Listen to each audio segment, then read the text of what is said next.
Bismillahirrahmanirrahim. Assalamualaikum warahmatullahi wabarakatuh.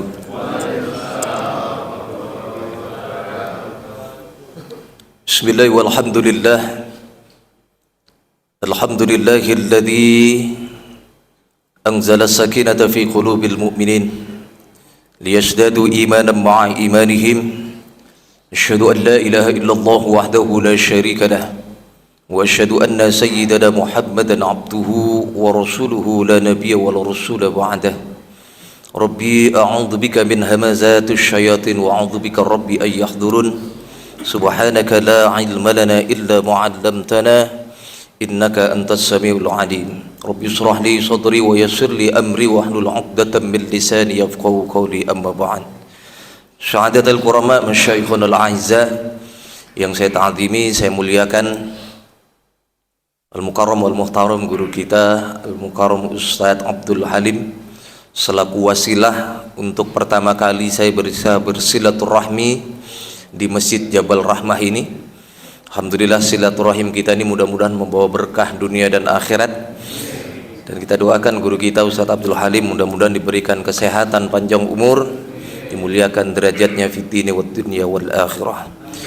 Dan yang juga saya ta'zimi, pengurus Masjid Jabal Rahmah yang mudah-mudahan juga senantiasa dirahmati Allah Subhanahu wa taala. Hadirin hadirat jamaah kuliah subuh yang dirahmati Allah. Puji syukur alhamdulillah atas izin Allah kita semua masih dimampukan untuk hadir di rumah Allah ini dalam rangka menunaikan dua kewajiban kita selaku umat Islam. Yang pertama adalah melaksanakan sholat subuh secara berjamaah, yang kita berharap mudah-mudahan niat baik kita dari rumah melaksanakan sholat subuh ini mendapatkan ridha dari Allah Subhanahu wa ta'ala, dan ridha Allah itu menjadi satu wasilah mudah-mudahan kita diberikan pahala yang besar di pagi hari ini.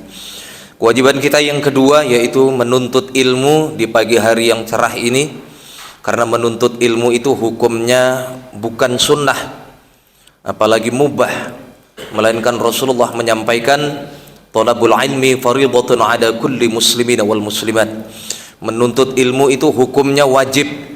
Yang merasa seorang muslim laki-laki maupun perempuan, jika ada kajian ilmu maka wajib hukumnya untuk kita semua menuntut ilmu.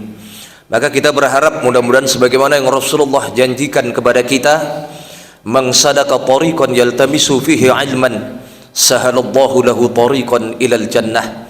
Barang siapa yang meringankan langkah kakinya berangkat dari rumah untuk melaksanakan sholat subuh secara berjamaah, yang kemudian kita lanjutkan dengan kita menuntut ilmu, maka apa janji Rasulullah untuk kita semua kelak di akhirat?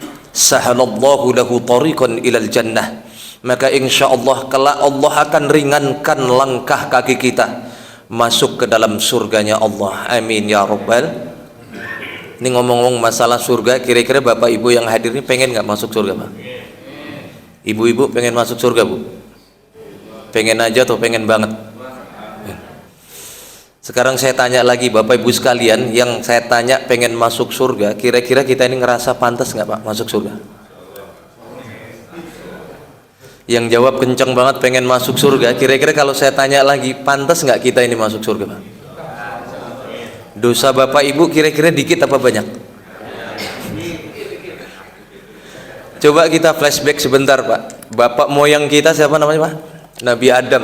Nabi Adam dulu tempatnya bukan di dunia, Pak, tapi di surga.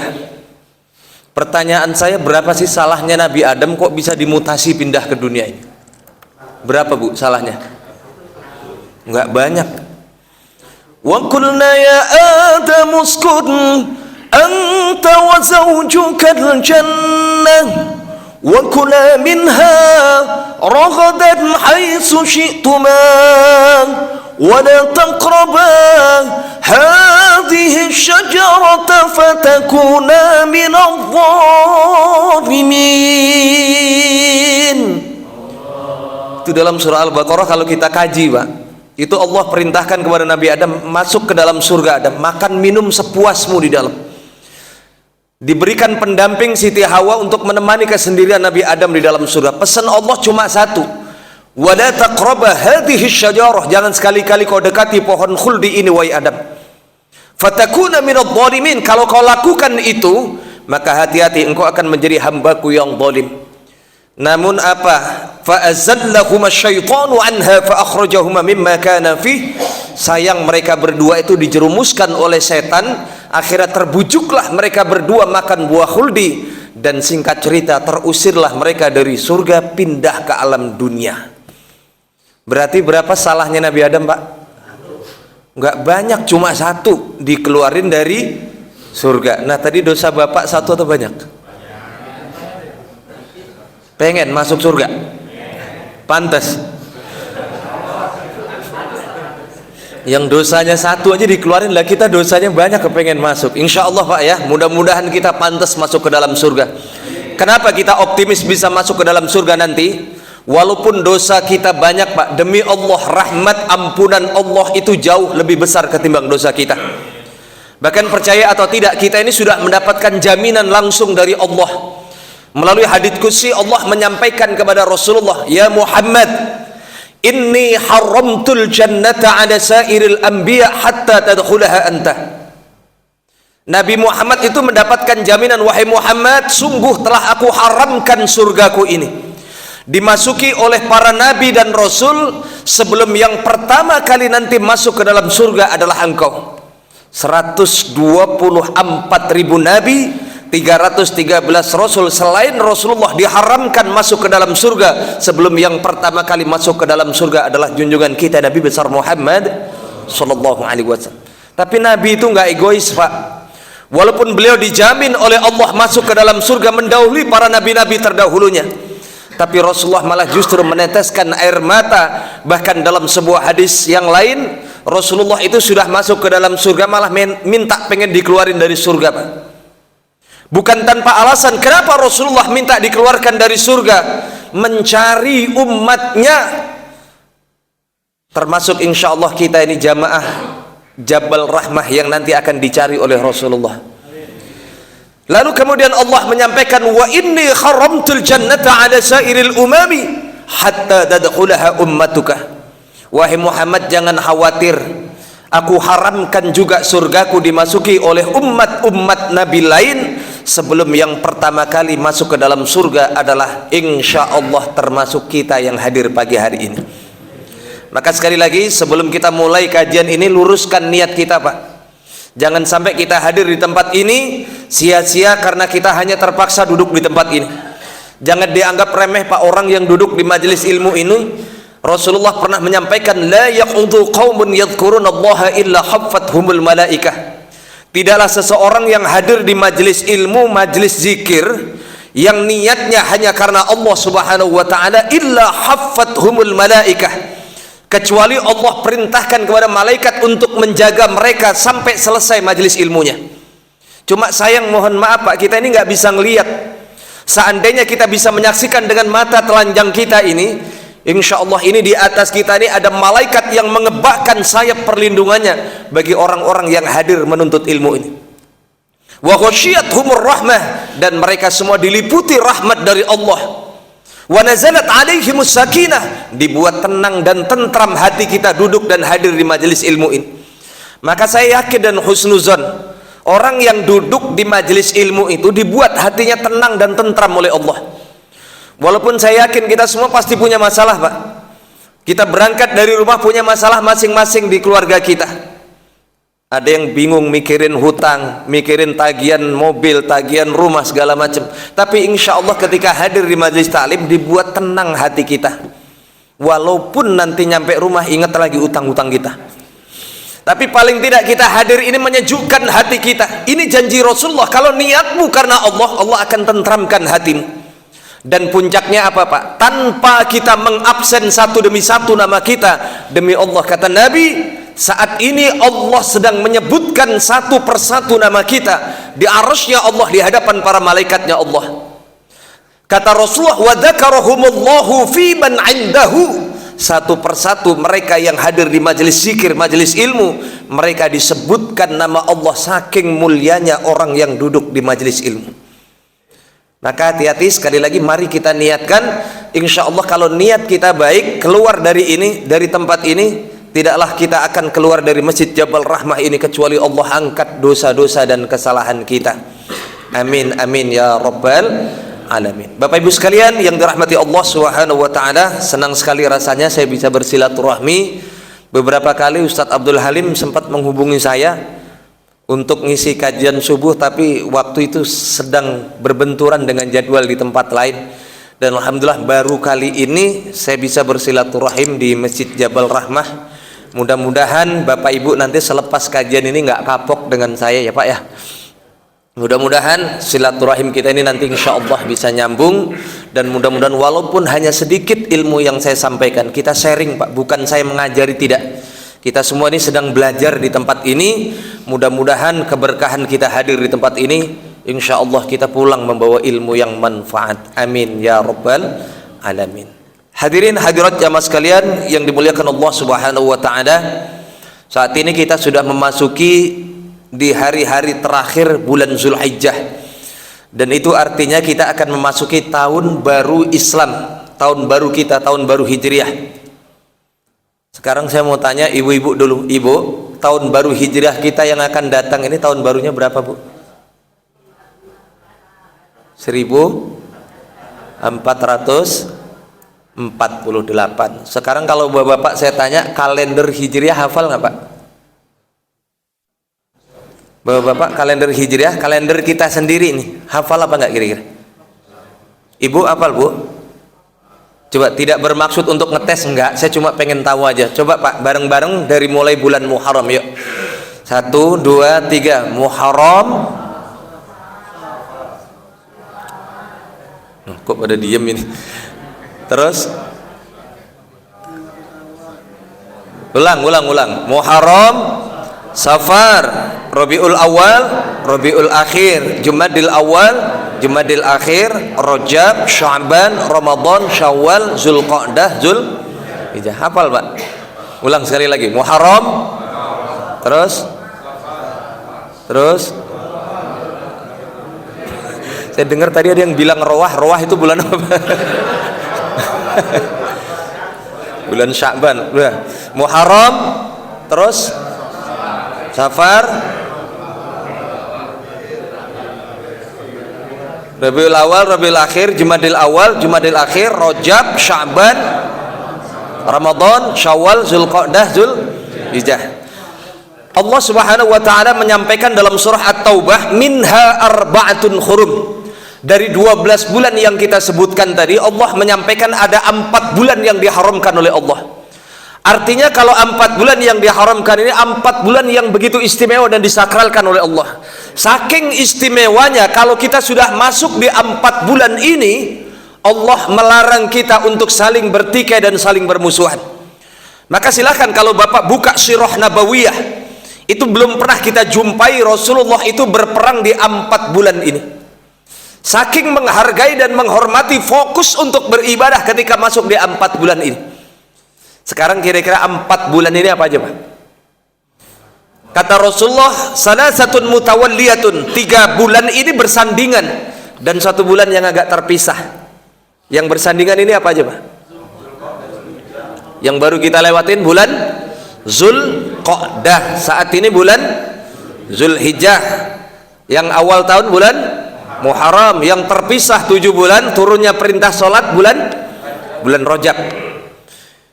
Dzalikat dinul qayyim, itu adalah kesempurnaan agama yang Allah tetapkan untuk kita semua.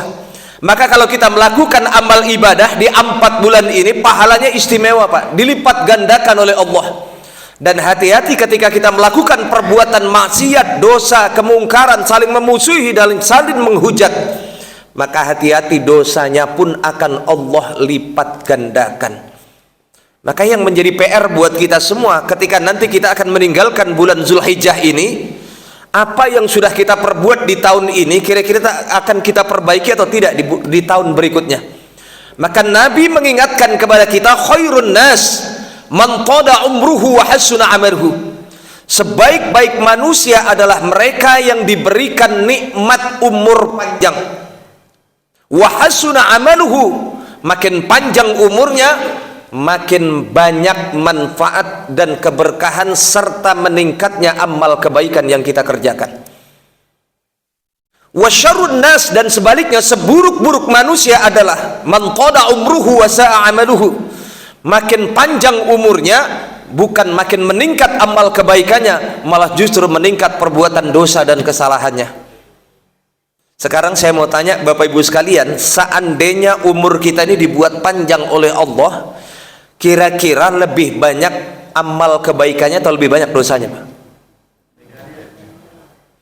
Kira-kira makin panjang umur kita, kira-kira makin banyak pahalanya atau makin banyak dosanya?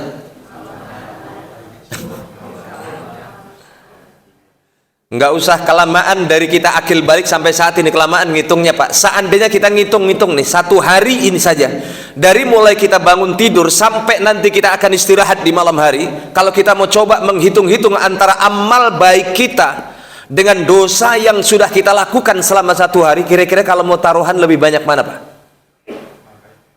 Saya yakin insya Allah masih lebih banyak dosa-dosa dan kesalahan kita. Karena kalau kebaikan dan amal baik itu gampang kita hitungnya, Pak. Dosa ini yang nggak bisa kita hitung. Karena banyak kita melakukan kesalahan dan perbuatan dosa itu kita kerjakan tanpa kita sadari. Sementara perbuatan baik, amal kebaikan sesuai yang Allah perintahkan itu gampang sekali kita hitung. Dari mulai kita bangun pagi, apa yang kita lakukan kebaikan dari Allah. Berangkat ke masjid, sholat subuh berjamaah 1. Habis itu ikut kajian 2. Habis itu apalagi pulang dari tempat ini yang misalkan nggak libur hari Minggu, berangkat mencari nafkah 4. Kemudian apalagi nanti ketemu zuhur, sholat zuhur 5, ketemu asar 6, ketemu isya 7. Udah paling bisa dihitung, Pak, kebaikan kita.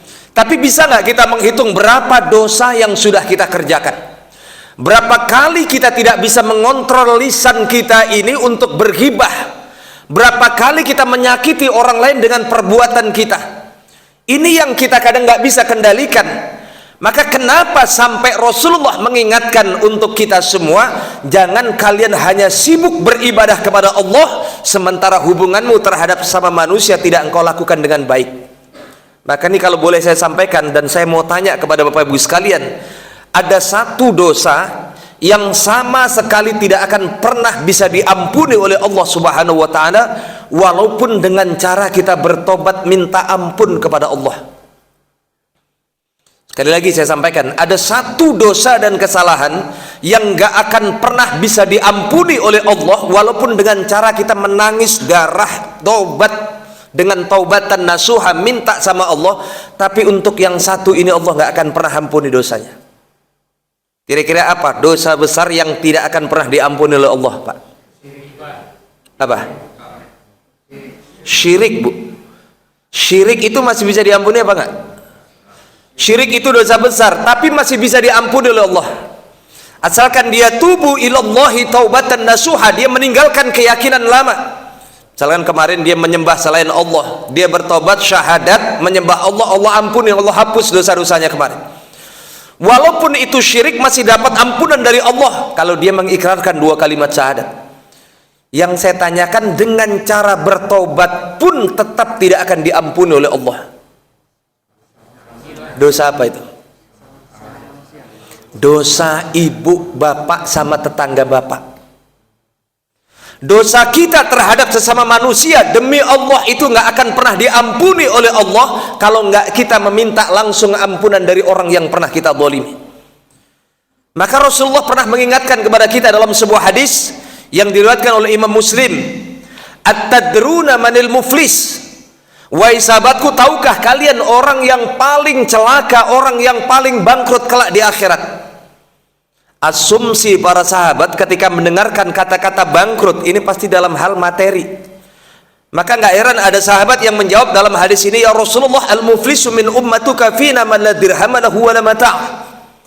Orang yang paling bangkrut nanti di akhirat adalah orang yang semasa hidupnya miskin, nggak punya harta, nggak punya dirham, nggak punya perhiasan dan harta. Jawaban Nabi, bukan itu, laisa dzalik, bukan itu. Semaman ya Rasulullah, lalu siapa orang yang paling bangkrut nanti di akhirat? Perhatikan baik-baik, Pak, menarik ini Jawaban dari Rasulullah, al-muflisu min ummati alladhi ya'ti yaumal qiyamah bisolati wassiyami wazzakati wal haji wal umrah. Orang yang paling celaka dari golongan umatku adalah mereka orang-orang yang ahli ibadah. Awas jangan dipotong kata-kata saya ini. Ini masih koma, ini saya belum selesai ngomongnya. Kata Ustazaan orang ahli ibadah celaka. Ini ada lanjutannya.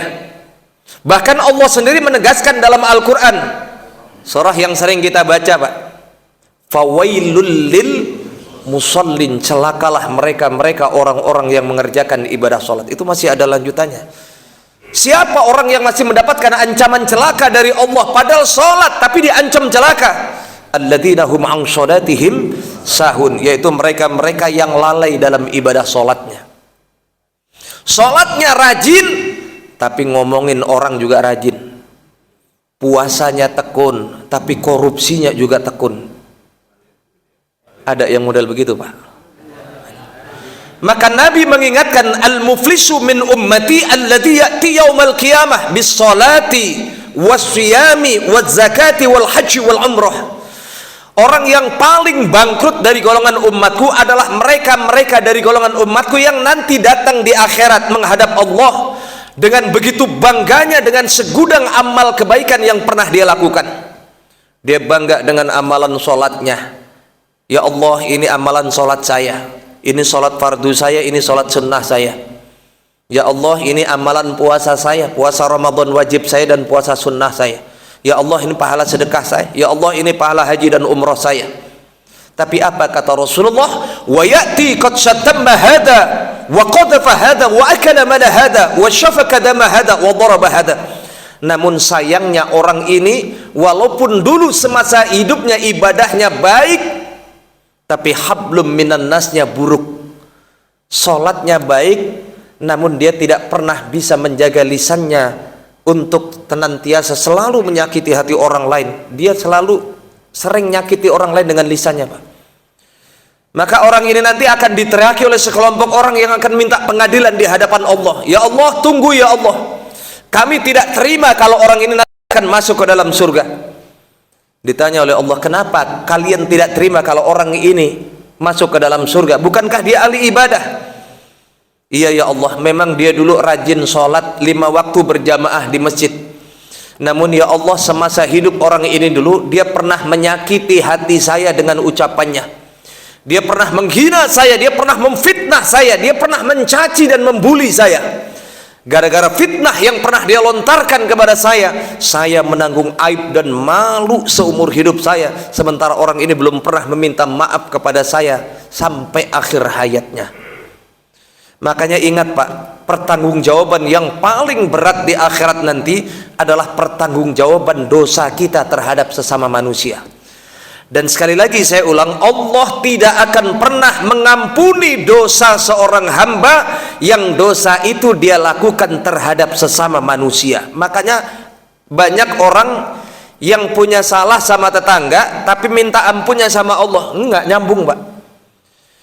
Makanya tadi saya katakan, walaupun dia minta ampun kepada Allah, tobat, tapi kalau kesalahannya itu kepada tetangganya atau saudaranya atau temannya, itu nggak akan berlaku permintaan maaf dia kepada Allah. Minta langsung engkau kepada orang yang pernah kau sakiti.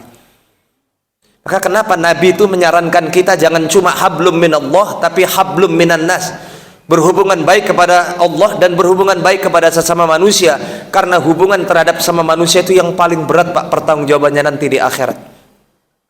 Maka ingat pesan Rasulullah, sihataka qabla saqamika wa faraghaka qabla syughlika wa syababaka qabla haramika wa ghinaka qabla faqrika wa hayataka qabla mautika. Ingat 5 perkara sebelum 5 perkara, sehat sebelum sakit. Ini Rasulullah yang menyampaikan. Muda sebelum tua, kaya sebelum miskin, lapang sebelum sempit, hidup sebelum mati.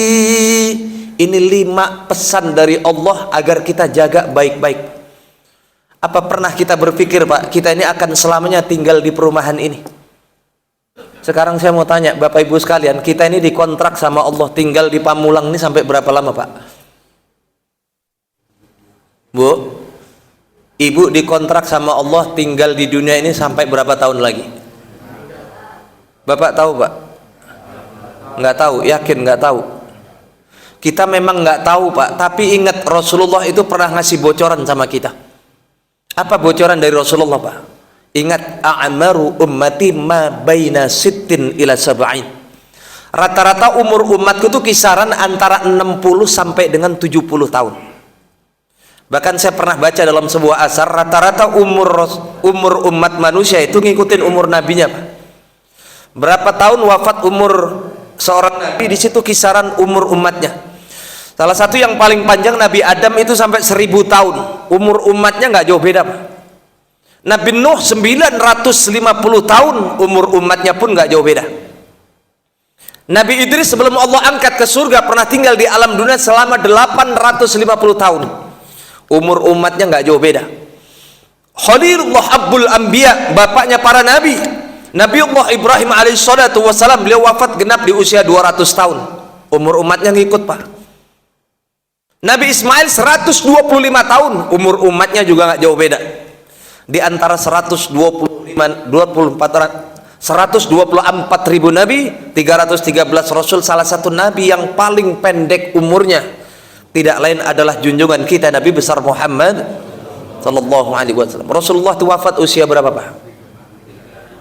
Berapa? Nggak nyampe 100 tahun, Pak. Umur Rasulullah wafat itu sampai 63 tahun. Maka insya Allah umur umatku, kata Nabi, nggak jauh beda dengan umurku. Wahayataka qabla mautika, pergunakan nikmat hidup yang Allah anugerahkan kepada kalian sebelum kalian nanti akan menyesal di alam barzah. Makanya hati-hati Bapak yang pagi hari ini umurnya sudah 60 tahun, siap-siap. Berarti kalau ngikutin matematikanya Rasul tinggal berapa tahun lagi? 3 tahun, siap-siap, Pak. Atau jangan-jangan ibu-ibu ada nih, atau bapak-bapak yang nyempil umurnya sudah 62 tahun 11 bulan, ada, Pak? Insyaallah. Mohon maaf kalau ada umurnya pagi hari ini yang sudah 62 tahun 11 bulan. Udahlah, Pak, mulai detik ini kayaknya nggak perlu ngikutin sarannya dokter lagi dah. Masa bodoh sama kolesterol, darah tinggi, jantung, asam urat, kolesterol nggak usah dipikirin lagi.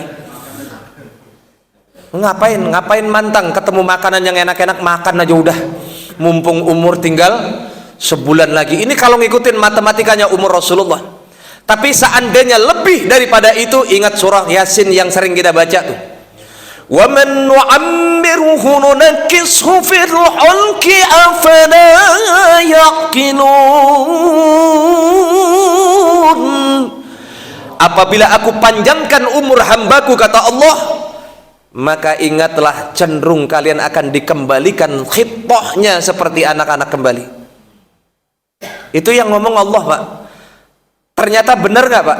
Apa yang Allah sampaikan ini? Ketika orang tuh umurnya sudah kelewat panjang 80, 90 tahun, itu cenderung kita lihat kelakuannya kayak anak-anak lagi. Ditanya, Pak, udah makan belum? Belum. Padahal piringnya aja belum kering, Pak, habis selesai makan. Dan kadang-kadang orang kalau sudah terlewat sepuh itu susah ngapa-ngapain. Makan disuapin anaknya, jalan dituntun sama anaknya. Bahkan nggak sedikit kalau kita punya orang tua yang masih sepuh, Pak, itu sampai mandi pun dimandikan anaknya, sampai buang air pun dicebokin sama anaknya. Afala ya'qilun, apakah kalian tidak berpikir dibalikan khitoh kalian seperti anak-anak? Itu sama halnya ketika kita dulu waktu masih kecil. Allahul ladzi khalaqakum min dha'fin thumma ja'ala min ba'di dha'fin quwwah thumma ja'ala min ba'di quwwatin dha'fa wa syaibah. Allah lah yang telah menjadikan kalian yang terlahir ke dunia ini dalam keadaan lemah, nggak bisa ngapa-ngapain. Nggak ada, saya belum pernah nemu ada anak bayi lahir tiba-tiba langsung bisa lari-lari, nggak ada. Dalam keadaan lemah, ngapa-ngapain harus dibantu oleh ibunya, oleh orang tuanya. Tsumma ja'ala min ba'di dha'fin quwwah. Yang awalnya lemah, nggak bisa ngapa-ngapain, seiring dengan bertumbuhnya badannya, bertambahnya usianya, Allah berikan kekuatan. Tsumma ja'ala min ba'di quwwatin dha'fa wa syaibah. Dan kemudian Allah kembalikan lagi yang tadinya lemah, kuat, akhirnya jadi lemah kembali seiring dengan tumbuhnya rambut kalian yang sudah mulai memutih. Makanya ingat Bapak Ibu sekalian, pepatah orang tua dulu itu apa? Ingat, kalau uban sudah mulai bertabur, mata sudah terlihat kabur, telinga sudah terdengar seperti suara sepur, gigi satu persatu sudah mulai gugur, makan yang enak tinggal bubur, tempat yang layak tinggal. Apa yang kita sombongin, Pak? Sebentar lagi kita akan masuk ke alam barzah. Maka jangan sampai nikmat hidup yang Rasulullah ingatkan kepada kita, khairun nas man tala umruhu wa hasuna amaluhu. Beruntunglah kalian orang-orang yang baik, kata Rasulullah, yang diberikan nikmat umur panjang, meningkat pula amal kebaikannya. Makanya kita harus punya target dan progres, Pak. Tahun baru besok 1448 Hijriah, saya harus lebih baik daripada tahun sebelumnya. Kalau kemarin sholat 5 waktunya masih bolong-bolong, bismillah, mulai tahun besok ini masuk tahun baru Hijriah, saya sempurnakan sholat 5 waktu saya. Yang kemarin males sekali untuk melaksanakan sholat berjamaah, saya harus punya peningkatan. Tahun berikutnya harus rajin sholat berjamaah. Makanya mohon maaf Bapak Ibu sekalian, kita ini Pak, kalau mau ngukur tingkat keimanan kita itu caranya gampang, Pak. Bapak Ibu kalau pengen tahu iman kita ini kuat apa enggak, bagus apa enggak, itu caranya gampang, Pak. Mau tahu nggak caranya, Pak? Ibu mau tahu, Bu? Mau tahu aja atau mau tahu banget? Caranya gampang dan mudah, Pak. Kalau pengen tahu kadar iman kita sendiri-sendiri, bagaimana caranya, Ustadz? Yaitu cukup dengan cara reaksi kita ketika mendengarkan suara azan 5 waktu di masjid ini. Itu akan kelihatan, Pak, iman kita masing-masing. Contoh azan subuh, azan zuhur berkumandang, Allahu Akbar, Allahu Akbar. Azan berkumandang, ciri iman yang pertama, Bapak. Begitu dengar suara azan, dia lagi tidur, kebangun dengar suara azan, bukannya berangkat sholat, ngambil air wudhu, ngelihat jam doang begini, ya masih jam 12, masih lama, tenang. Akhirnya ngapain? Dia molor lagi, tidur lagi, entar aja sholat zuhurnya kalau udah deket-deket waktu asar. Kriteria yang pertama ini adalah kriteria orang yang punya iman, tapi hati-hati imannya dalam kategori iman yang sangat lemah. Kira-kira ada nggak di antara kita yang modelnya begini, Pak? Yang mana orangnya? Dengar azan, nunda waktu sholat, entar aja sholatnya, sibuk kerja, bukannya ditinggalin kerjaannya, berangkat sholat, tapi dia sibuk dengan aktivitas dunianya. Allah ingatkan, Pak, sama kita, innal hayatud dunya la'ibun walahun. Sesungguhnya kehidupan di dunia itu hanya permainan dan sendau gurau belaka. Wa mal hayatud dunya illa mata'ul ghurur. Sesungguhnya kehidupan di dunia itu adalah tipu daya kalian, kesenangan yang memperdaya. Ketika kita sedang asik dibuat dengan kayak aktivitas dunia kita, Allah manggil kita menyepelekan waktu sholat. Maka hati-hati, ini sakit iman kita, Pak, perlu kita perbaiki lagi. Tapi masih punya iman. Kriteria yang kedua, ketika mendengarkan suara azan, Allahu Akbar, Allahu Akbar. Dengar azan langsung bergegas, ngambil air wudhu, dia tarik sajadah, berangkat sholat berjamaah. Kategori yang kedua ini adalah kategori orang yang imannya standar, biasa. Rata-rata kita begitu, Pak. Dengar azan baru berangkat sholat, itu mah umum, Pak, biasa begitu. Benar apa benar? Nah, yang dahsyat yang ketiga ini, Pak. Saya mau tanya, sholat yang paling berat sholat apa Pak? Apa? Subuh kesiangan, zuhur kerepotan, asar di perjalanan, maghrib kecapean, Isa. Lo ngaku akhirnya ngaku. Yang paling berat sholat subuh Pak. Karena apa? Satu-satunya sholat yang ditegakkan dalam keadaan kita tidak terjaga adalah sholat subuh. Kalau yang lain zuhur kita tuh lagi aktivitas, asar beraktivitas, maghrib beraktivitas, kita belum tidur, isya juga. Tapi subuh ini yang paling berat. Biasanya kan jam 3 itu sudah didengerin tuh, as-salatu wassalamu alaik ya imamul mujahidin. Kriteria iman yang ketiga Bapak, Masya Allah, azan belum berkumandang, dia sudah berada di masjid duluan, dia zikir mendekatkan diri kepada Allah, dia sholat sunnah menghidupkan malam, saking bahagianya akan bertemu dengan Allah dalam sholat subuhnya, sampai-sampai muazin belum mengumandangkan azan, dia sudah hadir duluan di rumah Allah untuk menyambut datangnya waktu sholat. Kriteria yang ketiga ini adalah kriteria orang yang imannya dahsyat luar biasa. Nah, sekarang saya mau tanya Bapak Ibu sekalian, di antara 3 yang saya sebutkan tadi, kira-kira Bapak Ibu sekalian masuk kategori iman yang mana? Yang pertama, yang kedua, apa yang ketiga? Masa yang benar, yang ketiga beneran?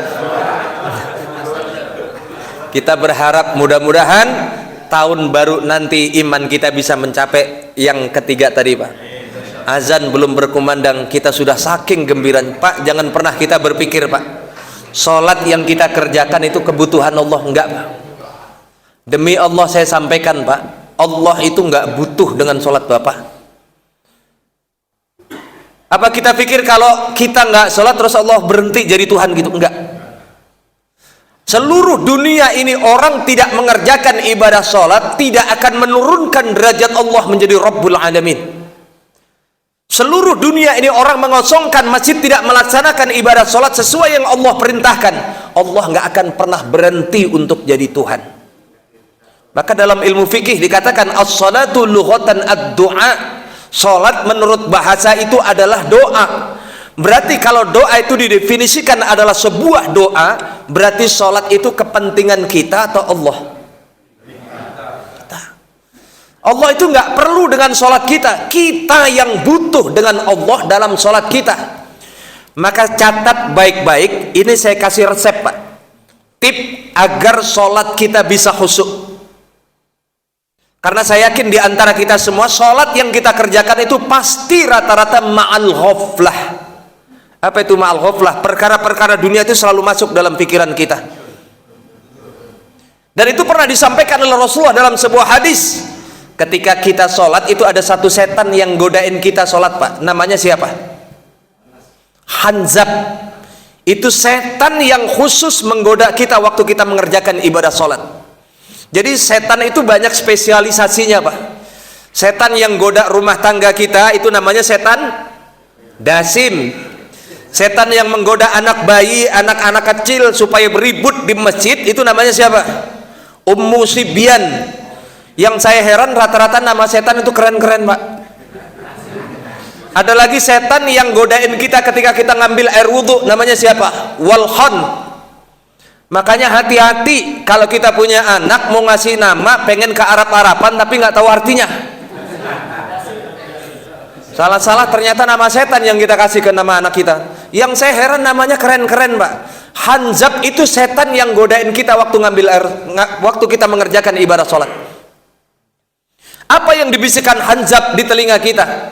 Udhkur kada, ungdur kada. Udhkur kada, ungdur kada, udhkur kada, ungdur kada. Lihatlah yang ini, ingatlah yang itu. Lihatlah yang ini, ingatlah yang itu. Kita nggak heran Pak, sebelum kita sholat itu nggak ada masalah sama sekali. Tapi ketika kita sudah mengumandangkan takbir Allahu Akbar, disitulah Hanzab itu mulai perang sama kita. Dibisikkan dengan berbagai rupa supaya kita ini lalai dalam sholat kita. Sebagaimana Allah sampaikan tadi, fawailul lil musallin alladzina hum an salatihim sahun. Mereka sholat tapi sholatnya hanya dalam bentuk gerakan saja, tidak pernah menghadap Allah Subhanahu wa taala, hatinya nggak pernah sampai kepada Allah. Maka ini yang paling bahaya, Pak. Maka nggak heran kalau kita lagi sholat, sesuatu yang awalnya tidak pengen kita pikirkan tiba-tiba nongol waktu sholat. Jujur ngaku sering nggak begitu, Pak? Kunci motor lupa naruh, dipakai buat sholat, ketemu. Ibu-ibu nih yang paling sering, Pak. Habis belanja ke pasar bawa duit 100.000, itu belanjaannya totalnya 95.000, harusnya di kantong masih ada 5.000, dicari-cari nggak ketemu, dipakai buat sholat zuhur, ketemu semua hitungannya, Pak. Dari mulai takbir Allahu Akbar, beli beras 2 liter 30.000, dia ruku subhana rabbiyal azim wa bihamdi, beli sayuran 20.000 50.000, sami Allahu liman hamidah, beli bumbu, itu mikirin belanjaan semua. 4 rakaat sampai terakhir kehitung semuanya, tinggal yang 5.000 ini kemana. Sampai sujud terakhir itu kan memang disunahkan, dianjurkan supaya lama di sujud terakhir, karena itu waktu paling mustajab kalau kita pengen doa, Pak. Di sujud yang terakhir lama, bukan doa, mikirin duit 5.000 tadi. Ini kemana duit 5.000 ya Allah, udah semua kehitung, merica semua, bumbu-bumbu sudah kehitung, kemana terakhirnya yang 5.000. Karena udah sakit jidatnya kelamaan sujud, akhirnya dia kelarin sholatnya, Pak. Begitu selesai salam, assalamualaikum warahmatullah, assalamualaikum warahmatullah, begitu nengok sebelah kiri baru astaghfirullahaladzim, baru keingetan ternyata tadi yang 5.000 buat bayar parkir. Hilang Allahnya waktu sholat, yang ada urusan dunia kita masuk. Itu sering kita alami, Pak. Bahkan parahnya lagi, apa kata Rasulullah dalam lanjutan hadis tadi, hatta la yush'iral musalli kam raq'atal musalli. Saya yakin demi Allah semua pernah ngalamin seperti ini. Apa kata Rasulullah? Hatta la yush'iral musalli kam raq'atal musalli, sampai-sampai mereka nggak sadar sudah berapa rakaat mereka mengerjakan sholat. Jujur sering nggak begitu? Ini yang paling berat biasanya godaannya imam, Pak. Benar apa benar? Imam, makanya mohon maaf, jangankan kita yang kelasnya imam-imam kampung, Pak. Tahun 2022 yang waktu tempo hari saya berangkat umroh, itu saya berada di saf paling depan, belakangnya Syekh Sudes, Pak. Sekelas Syekh Sudes saja itu lupa bacaan waktu ngimamin, Pak. Itu wajar manusia, dan kita ini kadang-kadang nggak sadar kita digoda, dan kadang-kadang perkara dunia itulah yang melalaikan dalam mengerjakan ibadah sholat. Sampai bacaan yang sering kita baca-baca, kita di luar kepala, itu sampai sering kita baca lupa. Baca kul ya ayyuhal kafirun muter-muter nggak berhenti-berhenti. Bismillahirrahmanirrahim. Qul ya ayyuhal kafirun la a'budu ma ta'budun wa la antum 'abiduna ma a'bud wa la ana 'abidun ma 'abadtum wa la antum 'abiduna ma a'bud wa la antum 'abiduna ma a'bud wa la ana 'abidun ma 'abadtum ولا أنا ولا أنتم ولا أنا عابد ما عبدتم ولا أنتم عابدون ما أعبد. Ada makmum yang di belakang berinisiatif untuk mengingatkan, lakum, lakum, lakum. Maksudnya biar lanjut ayat berikutnya, akhirnya dilanjutin, lakum dinukum waladdallin. Namanya juga makmum awam, Pak. Namanya dengar kalimat waladdallin nggak usah dikomandoin amin. Akhirnya apa? 1 rakaat amin 2 kali, Pak. Demi Allah, Pak, itu kerjaannya hanzab, dibuat kita lalai dalam ibadah sholat. Makanya yang terakhir saya kasih tip ini buat saya juga, buat seluruh jamaah yang hadir, kalau pengen khusyuk sholat kita, itu caranya ada 3. Yang pertama, ingat baik-baik, selepas ini mari kita praktekkan setiap kali kita akan mengerjakan sholat. Ketika kita sholat, tanamkan pada diri kita, yang pertama, sholat itu kita yang butuh, keperluan kita, kita akan ngadu, kita akan curhat kepada Allah, kita akan minta, mengeluh kepada Allah dalam sholat kita. Kalau ini kita tanamkan pada diri kita, maka insya Allah kita akan mencapai derajat khusyuk ketika sholat, karena kita ngerasa dekat dengan Allah. Kita butuh, kita lagi curhat sama Allah. Ini yang pertama, Pak. Yang kedua, kalau pengen khusyuk sholat kita, an ta'budallaha ka'annaka tarahu fa in lam takun tarahu fa innahu yaraka. Tanamkan ihsan pada diri kita. Apa itu ihsan? Beribadahlah seolah-olah engkau melihat Allah ada di hadapan. Dan seandainya engkau tidak sanggup menghadirkan Allah, nggak bisa ngelihat, yakinkan pada diri kita saat kita sholat Allah itu ada di atas kita, bahkan ada di sekitar kita, sedang memantau ibadah sholat kita. Maka insya Allah nggak akan main-main sholat kita. Kayak tukang kalau lagi ditungguin kerjanya sama yang punya rumah, itu jauh lebih semangat kerjanya ketimbang nggak ditungguin, Pak.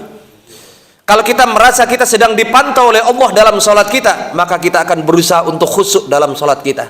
Nah, yang terakhir, yang ketiga, ini yang jarang kita perhatikan, Pak. Kalau pengen khusyuk dalam sholat kita, tahapan yang ketiga adalah berusahalah mulai saat ini fahami setiap kata dan bacaan dalam sholat kita, makna yang tersirat dalam doa itu. Boleh jadi selama ini kita sholat kita hanya selewatan saja, karena kita nggak tahu artinya yang kita baca apa, Pak. Maka orang yang sholatnya luar biasa, yang khusyuknya hebat, itu ketika membaca ayat-ayat yang kena pada hatinya, itu bisa sampai menangis, Pak. Karena apa? Dia ngerti artinya.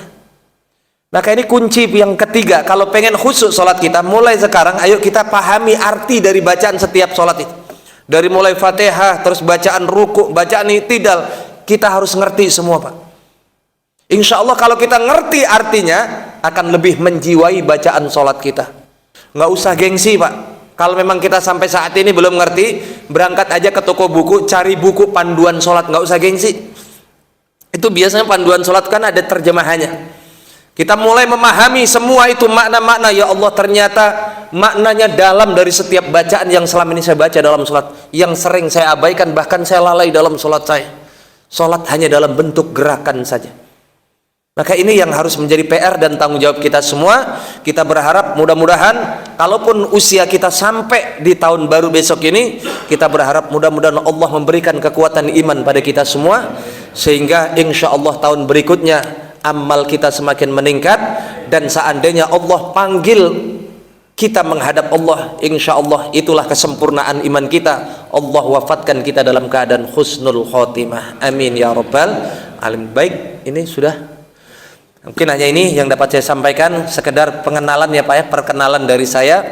Mudah-mudahan apa yang saya sampaikan ini ada manfaatnya, dan mohon maaf jika ada khilaf dan kekurangan. Mudah-mudahan sedikit yang saya sampaikan ini mampu sama-sama kita berfastabiqul khairat, berlomba-lomba meningkatkan amal kebaikan kita untuk meraih kemuliaan di sisi Allah Subhanahu wa taala. Mari sama-sama kita memohon ridho dari Allah Subhanahu wa taala. Mudah-mudahan waktu kita, perkumpulan kita di pagi hari ini mendapatkan berkah dan pahala yang besar. Al-Fatihah biniyatil qabul wal wusul wa ila hadratir rasul biniyatil madhkur. Al-Fatihah.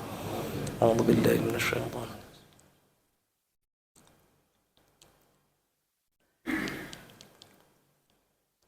Amin amin ya rabbal alamin.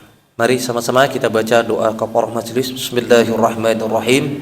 Subhanakallahumma wa bihamdika asyhadu an la ilaha illa anta astaghfiruka wa atubu ilaik. Nasrun minallah wa fathun qarib. Allahumma fiq lakum min tariq. Assalamualaikum warahmatullahi wabarakatuh.